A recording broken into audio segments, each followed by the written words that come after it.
मंच को नमन करती हूँ। मैं मंजू भारद्वाज आज आपके सामने एक कविता प्रस्तुत करना चाह रही हूँ। रामायण सुनो नहीं, राम को गुनो। रामायण सुनो नहीं, राम को गुनो। राम ही नहीं, लक्ष्मण भरत को भी सुनो। राम राम नहीं होते यदि लक्ष्मण भरत न होते। भगवान भगवान कैसे होते यदि भक्त न होते। राम एक आवाज़ है, लक्ष्मण उनकी धुन। भरत के बिना तो राम की पहचान ही है गुम।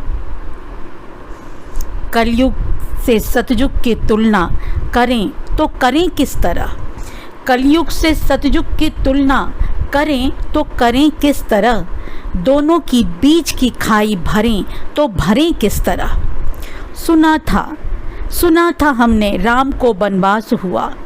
सुना था हमने राम को वनवास हुआ। सुनकर पूरा अयोध्या उदास हुआ। माता पिता भी बिलख पड़े, लक्ष्मण साथ जाने की जिद पर अड़े। सीता जी तैयार थीं जाने को वनवास। सुनकर भरत भागे थे ननिहाल से बदहवास। रखकर राम की पादुका भरत ने राज्य चलाया था। रखकर राम की पादुका भरत ने राज्य चलाया था। राम के वापस आने पर अयोध्या ने जश्न मनाया था। कलयुग से सतयुग की तुलना करें तो करें किस तरह। दोनों की बीच की खाई भरें तो भरें किस तरह। पर कलयुग की तो बात ही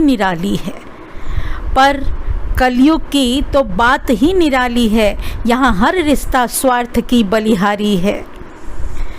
कलयुग में यदि राम को वनवास होता, लक्ष्मण कभी नहीं उनके साथ होता। जनक भी सीता को पीहर बुलाता, सुनकर भरत भी जश्न मनाता। अपने संघर्ष में राम अकेला निपटता, बेघर होकर वह दर दर भटकता।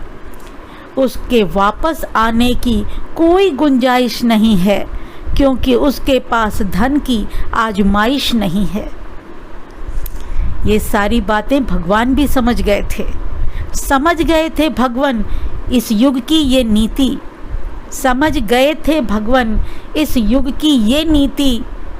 यहाँ नहीं रही है अब किसी रिश्ते में प्रीति।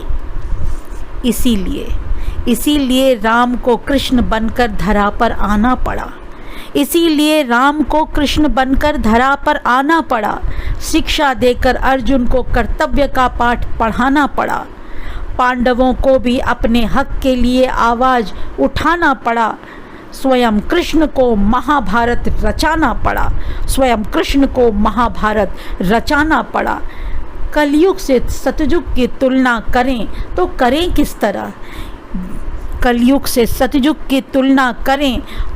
किस तरह। इनके बीच की पड़ी खाई को भरें तो भरें किस तरह। कलयुग से सतयुग की तुलना करें तो करें किस तरह। बहुत बहुत धन्यवाद आप सबों का।